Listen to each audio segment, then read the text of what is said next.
iPlayer. The Saturday Tea Time News now on BBC One with Ben Brown.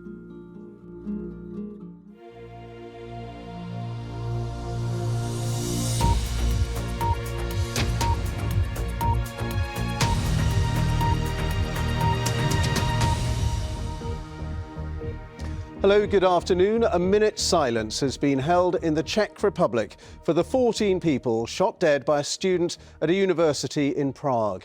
Thursday's attack also left dozens of people injured. The Czech Prime Minister has spoken of the pain and sorrow of the nation just before Christmas. The gunman killed himself when surrounded by police. From Prague, Sarah Rainsford sent this report.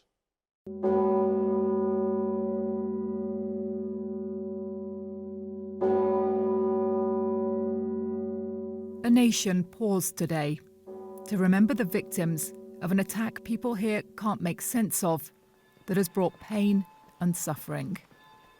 Church bells rang out across the Czech Republic to mark the moment, to honour those killed when a student attacked his own university, shooting in the corridors and classrooms. So far, we know 3 of the dead, including Lenka Hlavkova, a teacher who was 49. Here at the arts faculty that was attacked, some have personal connections to the victims. A friend of these women survived by locking herself into a classroom to hide. She cowered under the table. I saw her yesterday and felt sorry for her. She was still shaking. Images from a body camera show the police hunt for the gunman inside Charles University. At this point, the 24-year-old was prowling the corridors above. We're told most of his victims were female, but we have no idea of his motive. In the end, he turned his gun on himself. Many people were seriously injured, carried out of the building by police. This attack has not only brought horror here to Prague, it is a national tragedy.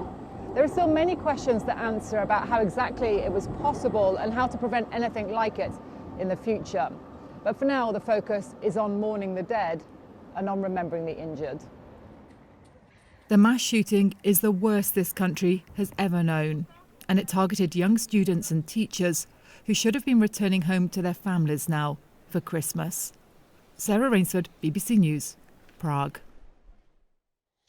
Israel says it is interrogating hundreds of Hamas and Islamic Jihad fighters it captured in Gaza. According to Israel, some of them had been hiding among civilians before surrendering.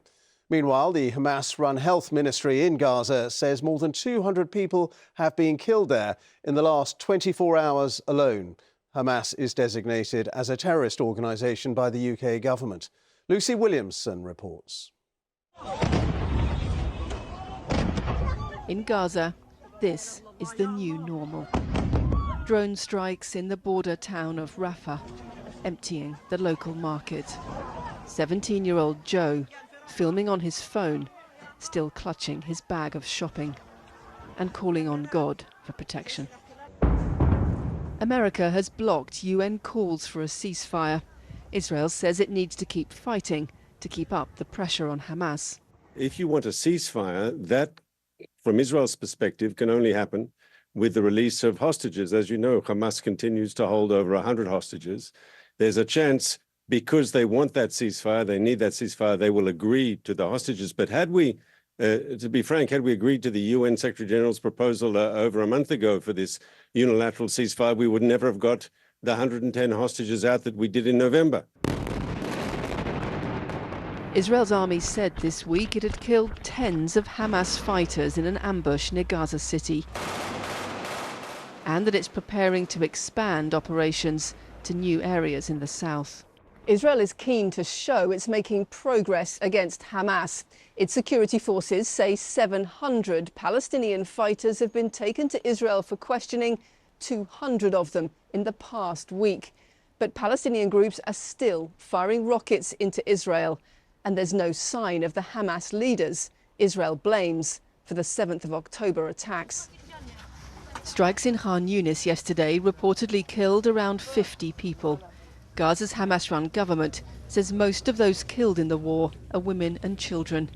Mass funerals held daily at hospital morgues. The mask of humanity has fallen. What is going on in the corridors of the UN Security Council is nothing more than theatre and farce, confirming the continued murder and extermination of civilians. This is a genocide. Israelis were told this war would bring security. To Gazans, it's bringing the opposite. Lucy Williamson, BBC News, Jerusalem. Here, thousands of people won't be able to spend Christmas in their own homes this year because of safety issues with the blocks of flats where they live. On average, one block a month has been evacuated this year because of concerns about fire safety or cladding panels. In the wake of the Grenfell Tower disaster in London, almost 4,000 tower blocks are under scrutiny, as Phil Hendry reports. All wrapped up for Christmas, and the hammers ring out. For residents of these South London flats, a white Christmas takes the form of protective plastic sheeting, while their cladding panels are stripped and replaced. As first-time buyer Satara sorts out her presents, there's another presence that keeps on giving. Talking about workman stuff straight outside your bedroom window from first thing in the morning until very end of the day. I can't even think about Christmas, to be honest. But I'm going to be probably leaving the flat for as long as possible. The building's management are apologetic, offering compensation and to buy back many of the 270 flats. As we approach the 7th year since the Grenfell Tower fire, there are now nearly 4,000 blocks of flats identified as having dangerous flammable cladding or other fire safety defects. Of those, only about 20% have been fixed so far. The future for this block in Ipswich is uncertain. Residents were evacuated earlier this year because of numerous cladding and fire safety issues. Some, like Emily, are having to spend Christmas in temporary accommodation, paid for now, by the building's freeholder. The outcome looks as though I'm going to be essentially kicked off the property ladder. I was a first-time buyer, so I had all the privileges then, bought a dud flat essentially, and I think I've gone past frustration. It's just devastating, really. This year, ministers did finally manage to get 50 major developers to agree to fix their dangerous flats. But that's revealed another 1,000 blocks that will need checking.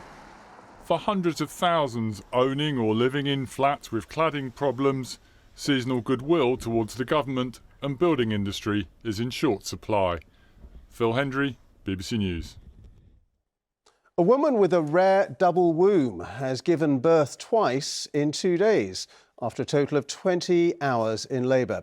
Kelsey Hatcher from Alabama in the United States gave birth to one daughter on Tuesday and then a second on Wednesday. Her pregnancy in both wombs was described as a 1 in a million chance.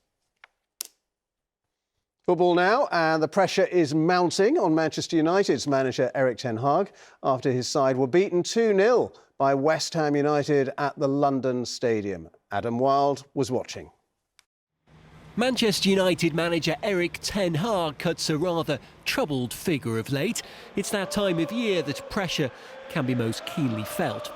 To West Ham and all those festive trappings, but for either side there was little joy or merriment to be found in a first half of football devoid of anything very much at all. Manchester United probably should have been in front before the break. Alejandro Garnacho unable to take the best of very few chances. Any optimism was West Ham's. Jared Bowen, having seen this header well saved, wasn't about to miss another opportunity, putting them in front, and from there they wouldn't look back.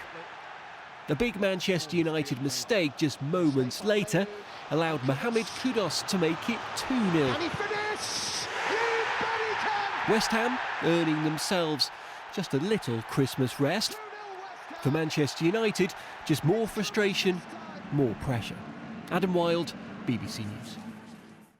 And there was some footballing history today when Rebecca Welch became the first woman to referee a Premier League game. She took charge of the match between Fulham and Burnley, which Burnley won by 2-0. and it involved several yellow cards. Earlier this year, she also became the first woman to referee a game in the men's championship.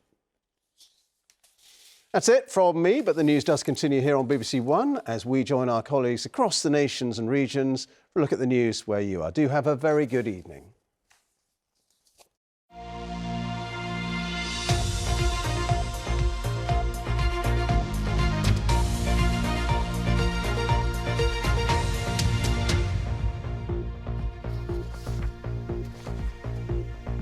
Hello, welcome to BBC London. I'm Lee Milner.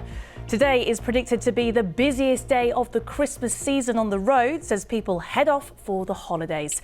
You won't have to pay the congestion charge between Christmas Day and New